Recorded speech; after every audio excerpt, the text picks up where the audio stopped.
Okay, so we all know about Travis Scott. Multi-platinum recording artist, actually diamond recording artist, known for having crazy shows, die-hard fan base, inventor of the world-renowned Travie Patty that had the world in a chokehold a couple years ago. What's up, world? Yeah, you. I'm Travis Scott. This is my McDonald's order. Follow me. To some of the younger folks out there in the crowd, he's known as Mr. Fortnite himself. I know y'all remember that concert. Everybody was going crazy for that, me included. And when he's done doing all of his daily activities, when the nighttime falls, the nigga becomes Batman. So yes, all in all, we all know about Travis Scott, what he's done throughout his career, but we're not really here to talk about just Travis Scott today. We're actually here to talk about his label, Cactus Jack Records. Now, if for one reason or another you weren't even aware that Travis Scott had a label, I don't blame you. I can't really blame you at all. It seems like from 2018 towards like 2020, they had a really good peak, a really good thing going on, but ever since then, everything's just been just downhill. And that's what we're going to explore today. What it is, y'all, it's Ian or Ian X Hunter, and we're here to see what really went down at Cactus Jack Records. How did they go from being a label with so much promise to being overtaken by a lot of these other labels? I ain't gonna hold you. Before we look at what they got going on today, we gotta take a look back and see how they really performed back in the past and how they got to where they are today. Travis Scott first got the idea of launching a label back in 2017, and the whole premise of it was that he wanted to push new artists forward and give them the same opportunities that he got coming up, but better. And when you look at it in a vacuum, that's a fantastic idea, especially if you're a new artist. You have one of the biggest artists in the world at the time who's looking to nurture you and grow you and build you into something that you didn't even know that you could become. And the first lucky artist that gave that opportunity was Smoke Perp himself. Now hindsight is 2020, and in retrospect, you might be like, why the fuck would they sign Smoke Perp?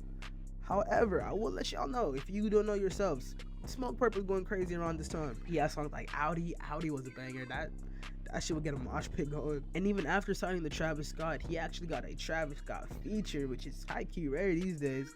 And it was on his 2017 mixtape, Dead Stars. The song was called Fingers in Blue. It was cool. It was nothing crazy, but it was a good way to introduce yourself to the label and be like, okay, I'm Cactus Jack now. Let's get the shit popping. However, eventually after some time, his buzz started dying down, and Travis wasn't really claiming Smoke Perp like that. Cactus Jack wasn't really posting or promoting his music.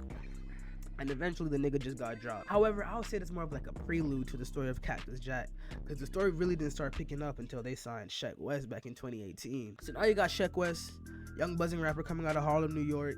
He released the song Mo Bamba that really didn't get any buzz for a whole year. It released in 2017.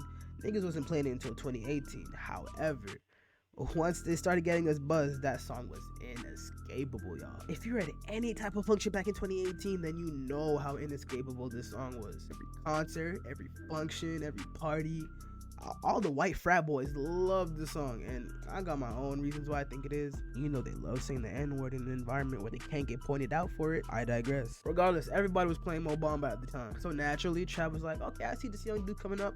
I'm gonna take him under his wing, signed him under a contract with Kanye West label Good Music, and we'll see what we can get working for him. And then came the release of Astroworld. Need I say no more? You got songs like Stargazing, Carousel, Butterfly Effect, all hits, all bangers. The album wound up selling 537K first week. Keep in mind, this was back when the bundles were going on.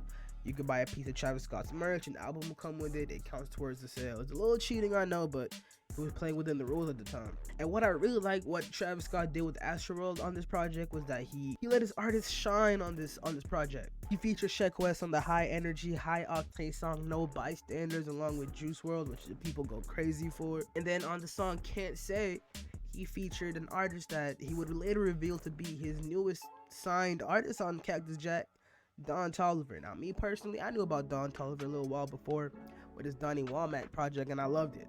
And his Can't Say feature, chef's kiss. He killed that shit. And everybody else started to think so, because everyone was wondering, yo, who's this Don Toliver nigga who kind of sound like Akon, but like a new version of Akon, like a cool version of Akon. And this led to Cactus Jack slowly building a name for themselves. A little while after Astroworld releases, then Sheck West releases his debut album under Cactus Jack, Mudboy, which for all intents and purposes was successful. I think it only sold 25K first week, which may not seem the best, but it ended up going top 20 Billboard 200.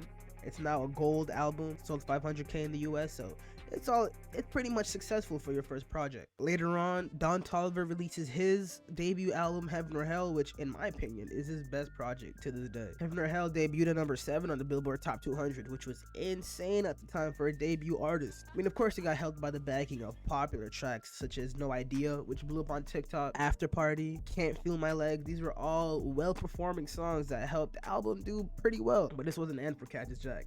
As a matter of fact, it looked like they were just starting off. Later in 2019, they released their label album Jack Boys, which was a huge success despite only having, I think, 7 songs on there. Yep, it only has 7 songs. It still managed to sell, what is it?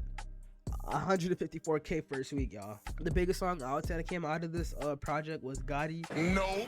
That had Travis Scott and Pop Smoke on it. That song was pretty huge. But there's other great songs on there such as Out West, Travis Scott, Young Thug, What to Do with Don Toliver, Gang Gang, which is Don Toliver, Sheck West, everybody in Jack Boys just doing their own thing, having fun, vibing out. But right here, in my opinion, is where things start to get a little shaky, because there was speculation that this first Jack Boy album was going to be the first part of a 3-part series. So the first Jack Boy project would have 7 songs, second project would have another 7, third having a final 7, all culminating in 21 total songs.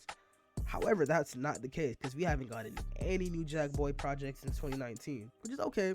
It's not the worst. However, I will say it's disappointing because ever since this point in time, it seems as if Cactus Jack just stopped releasing music. I don't know what it is. I mean, first just look at Sheck West. He hasn't dropped a project since 2018. Dropped a couple singles here and there, a couple cool songs, but has had no buzz. He was supposed to drop his album Hell to Paradise after Mudboy, but all his hype is gone, dead.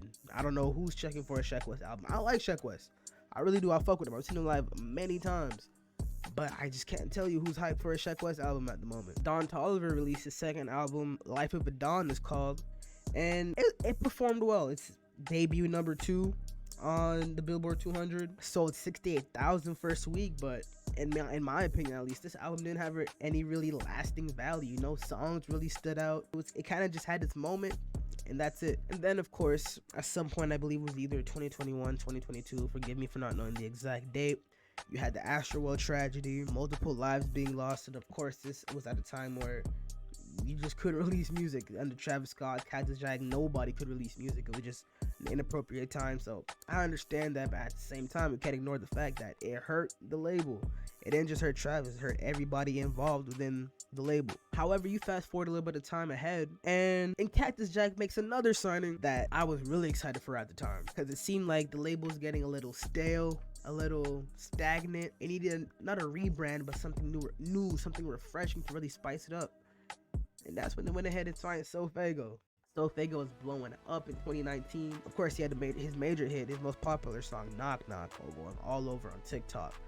But I think that song does a disservice to how well SoFaygo can be on a track. I feel like a SoFaygo and Travis Scott song, they could really complement each other well and really make a great song that could perform really well and give SoFaygo the boost he needs to really be put in the mainstream. But it kind of feels like SoFaygo signed and he just didn't drop music for the longest. It was announced that Faygo signed to Cactus Jack back in 2021, but his album didn't drop until late October 2022. And of course, this would not be a problem if the released product was, I don't want to say good, because it was a decent project, but it's just not what the fans were expecting after such a wait long, after such hype, after being signed to Travis Scott and having a whole bunch of new resources at your disposal. I don't know, it just felt lackluster. And to go back with the whole thing of how people in Cactus Jack don't drop, so Faygo, ironically enough, has dropped 3 times since being signed in 2021. The 1 album, Pink Hearts, 2 BPs. Sheck West, 1 project. Been signed since 2018, 1 project. I don't know if Travis just doesn't fuck with Sheck. I don't know what it is, but it's not looking good over there. Of course, not all hope is lost for Cactus Jack. Travis Scott's supposed to drop his album Utopia anytime this year, probably. If I had to guess, sometime in the summertime. That's gonna do big numbers. What I'm hoping that we see from this Utopia album is more involvement from the Cactus Jack members. A couple songs with Sheck West, Don Toliver cuts, some SoFaygo cuts. Even if it's not like whole features, just them being involved and them being credited, them being recognized. I feel like it could do a whole lot of wonders for them, because right now they losing to them opium niggas over there. Like, the opium going crazy right now. They got the youth in the palm of their hands like these. It's just crazy. So all in all, yes, Cactus Jack is in the gutter right now, but it's very much savable. It's very, very much savable.